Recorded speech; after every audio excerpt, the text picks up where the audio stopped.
Hello mga Sissy Loves! Welcome back again to our channel. And it's me, your Sissy Loves, Chari! And I'm so excited mga Sissy Loves. Dahil in this video, it's going to be a very exciting video. Dahil meron tayong i-review na isang pang-reband.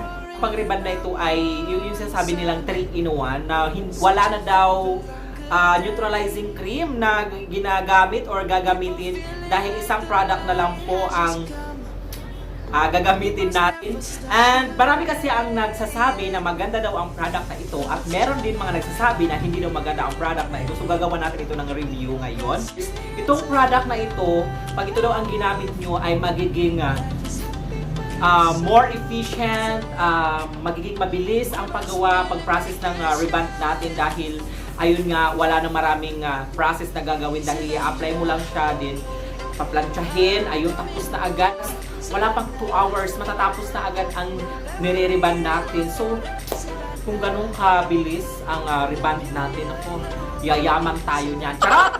So, ayan mga Sissy Loves, bago tayo magtalak-talak, so ipapakita ko muna sa inyo ang product na ito.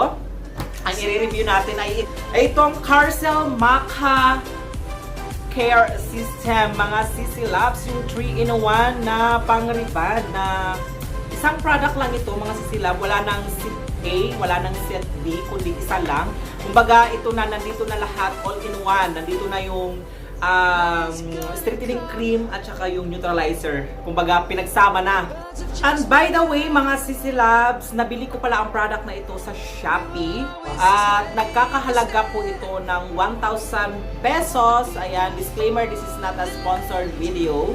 1,000 po ang bili ko dito, kasama na po yung shipping fee. Medyo may kamahalan mga Sissy Loves kesa doon sa pang-reband na ginagamit natin before na mga na-review na natin dito na pinakita natin sa ating video. Pero kung ganun na, kahit ganun siya kamahal, kung maganda naman ang result nito, why not, di ba? Give it a chance. So ayan, alamin din natin or tingnan natin ang laman nito, mga Sissy Loves. Amuyin natin, no? Tingnan natin. Ayan, ito po yung bottle niya, mga Sissy Loves. Ganito lang siya kalaki, 800 ml. I think marami na rin ang mga gagawa nito, mga 3 heads. Ayan. So, amuyin natin kung ano ang amoy nito, no? Amoy ano siya, coffee. Parang brewed coffee yung kanyang amoy, mga Sissy Loves, pero may kunting sipa lang. Ayan. Very nice dahil hindi masakit yung or hindi masangsang yung amoy niya. So, ayan po yung kanyang itsura, mga Sissy Loves. So, mamaya ipapakita ko sa inyo yung mixture nito kung gaano kalapot or ito ba ay watery. So, ayan mga Sissy Loves yung kanyang packaging. Napakaganda. Ayan. I'm so excited at na-curious ako kung ano ang magiging effect nito, mga Sissy Loves, sa hair ng ating client na paggagamitan.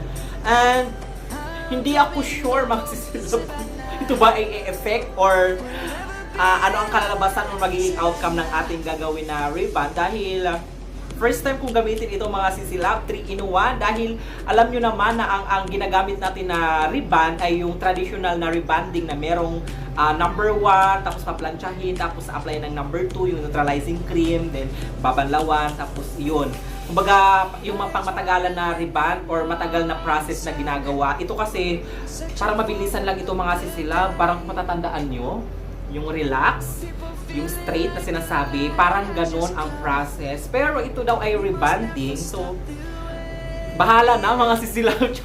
Ayan mga Sissy Loves, itatry na natin itong para malaman natin kung ito ba ay maganda. Ayan, kung maganda ba ang product na ito. Kung talagang kasing ganda din ito nung traditional na ginagawa natin na reband, na pagkatagal-tagal na reband, kesa dito sa 3-in-1 na ito. So ayan, sabay-sabay natin tingnan at alamin kung ito ba ay maganda na product, mga Sissy Loves. But before that, mga Sissy Loves, kung bago ka lang dito sa ating channel, don't forget to subscribe and hit the notification bell para ma-notify ka pag meron tayong mga bagong upload. So ayan, mag-start na tayo, mga Sissy Loves!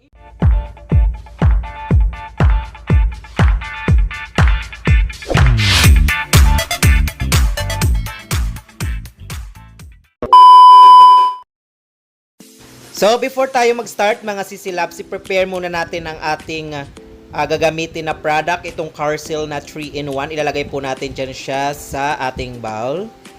Then, habang sinashampoo ang ating client. Ito pala yung hair status ng ating client, mga sisilab, na i-reband ngayong gamit ang Carcel. Kung mapapansin nyo, meron siyang mga tangles. Hindi naman siya ganun ka-dry. Hindi siya kulot. Medyo buhaghag lang ang kanyang hair at fly away dahil lagi niyang tinatali ang kanyang hair. At meron siyang reband 1 year ago at yung pinaka-end ng kanyang buhok is may color. So, right now, mga sisilab, mag-a-apply na po tayo. Pagkatapos natin siyang shampoohin, i-blow dry po natin ng 100%. Dito ay hindi ko na pinakita ang pag-blow dry para mabilis tayo, mga sisilab. Then, sa pag-a-apply naman nitong product, mga sisilab, since sa pang-reband din po ito, wag po natin siyang isagad sa anit para hindi siya magka-cause ng any scalp problem. Then, one thing na napansin ko dito sa pang-reband niya, mga sisilab, medyo sticky siya ng konti. Pero napaka-manageable din niya i-apply kahit medyo sticky siya. Napaka-smooth and mabango ang kanyang amoy. Hindi siya ganun kabaho di gaya ng iba nating pang-reband na ginagamit. May kunting-kunting sipa lang ng amoy pero nangingibabaw pa rin yung amoy niya, which is para siyang brewed coffee yung amoy. Then, so ayan mga sisilabs, i-apply lang din po natin.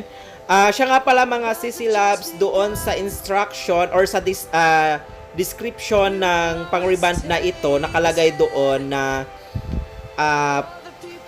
ang pagbabad nito sa mga virgin or mga normal hair is 8 to 10 minutes. So, titingnan natin kung ito ba i-effect agad within that certain time. So, mag-apply lang tayo mga sisilab hanggang ito ay matapos. So, ang pag-apply lang din mga sisilab, parang yung normal lang din na pang-reband na ginagawa natin, yung traditional na reband. So, ayan. I-apply lang natin. Lagyan natin lahat ng parts para lahat maunat.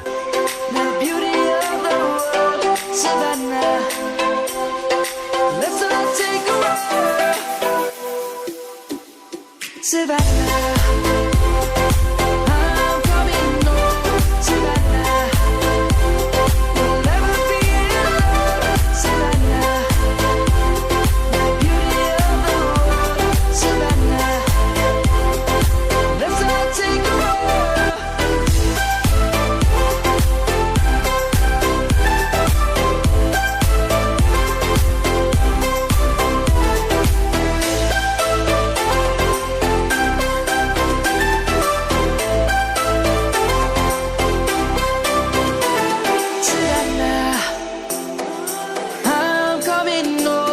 Savannah, we'll never be alone. Savannah.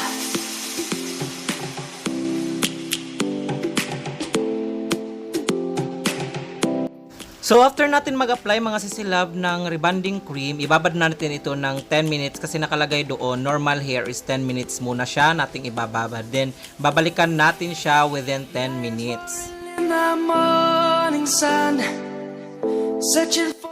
So, after ng 10 minutes mga sisilab, chinek ko yung hair niya. Parang wala pa naman nagre-react o parang same pa rin yung yung kanyang hair strands matigas. So, minsan kasi hindi kasi nasusunod yung mga nasa description. So, kailangan natin itong i-work out para maluto ang kanyang hair. So, within 10 minutes, niretouch ko ang kanyang hair mga sisilabs. So, kung feeling nyo ay hindi pa siya nagre-react, mag-add tayo ng amount or ayan, re-applyan natin. Then, dito, at this moment mga sisilab, ay nire-retouch ko siya kasi within 10 minutes ay hindi pa nga siya nag-react. So, kailangan natin siyang i-retouch. Then, time to time, i-check din po natin kasi ang pagluluto or pagre-react ng hair mga sisilabs is depende talaga sa strands ng hair kasi hindi natin pwedeng sundin din ang nasa description kasi meron minsan hindi siya nasusunod. So, tayo ang gagawa ng oras para sa pagbababad nitong rebanding cream kasi kung susundin natin may tendency na mabakjab ang ating reband. So, forget na natin yung description. So, tayo na ngayon ang gagawa ng ating oras sa pagbababad nito. So, ngayon, kung napapansin nyo mga sisilab, ay nire-retouch ko na ang kanyang hair. The birds have just begun. We will always take a stand for the people, for the land. Let's go back to when we were young. For the animals we stand. Let's go back to when trees were swung. Kids across the land. Savannah, I'm coming home. Savannah. Then after natin siyang ma-retouch mga sisi loves, ibabad natin or extend natin ang pagbabad ng kanyang hair.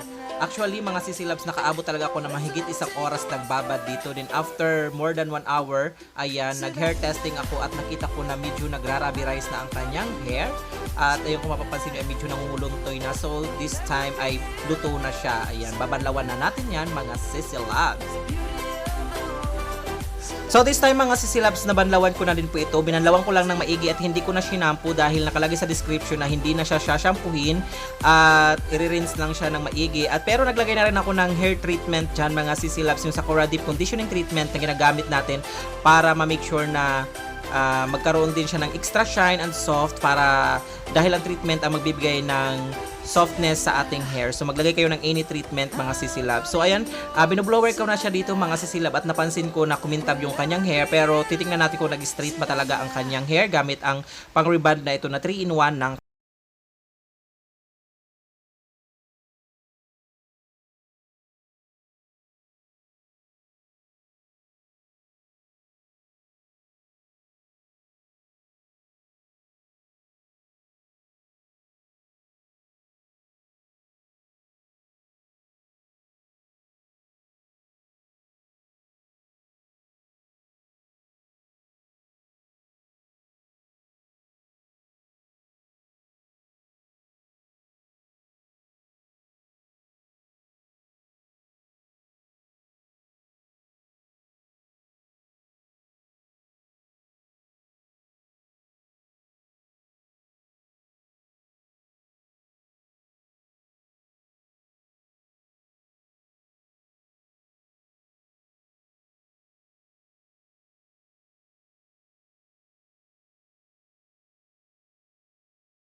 malapit na tayong matuyo. Malapit na matuyo ang kanyang hair at napansin ko na bumagsak ang kanyang hair at doon lang din sa mga dulo niya ay napansin ko ay na may mga fly away pa. Hindi talaga siya totally tumuwid or dumiretso. Ayan, makikita nyo mga sisilab.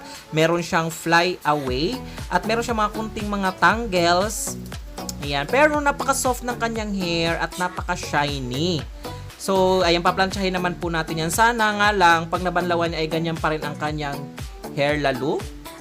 So, this time, ayan mga sisilab, ay paplansyahin natin kasi sabi doon, after natin siyang mapatuyo, ay papadaanan natin siya ng plansya. So, ang ginamit ko na plansya dito, ang init niya ay 200 degree Celsius.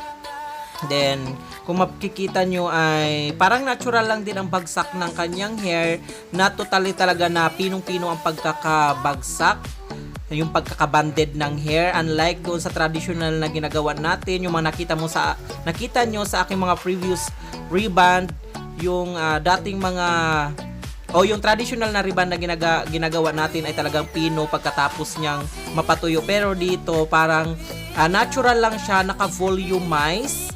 Pero straight naman ang kanyang hair, soft and shiny naman. So, sana nga lang mga sisilab ay after niyang mabanlawan ang kanyang hair ay same pa rin ang maging result nito. At sinabi ko naman sa client natin na if ever na kung ano man ang mangyari sa hair niya or kung bumalik man sa dati or bumuhagag man, free siyang bumalik dito para iparecheck ang kanyang hair, and I'm looking forward na makita din ang result nito after wash mga sisilab. So 3 days din ito bago natin siyang banlawan. So after nitong mga ng plancha mga sisilab ay tapos na ang kanyang hair reband. Ganun lang kabilis. So all in all mga sisilab, parang more than 2 hours ko din siyang ginawa.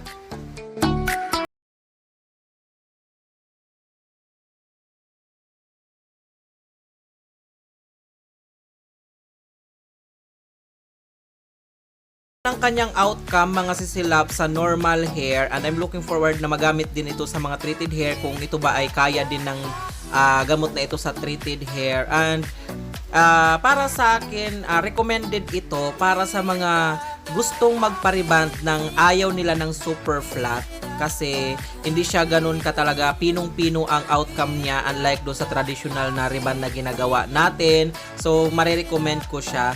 And ang paggawa naman ito mga sisilab ay nakadepende pa rin po sa atin, kasi may mga nagsasabi na hindi daw maganda ang gamot na ito.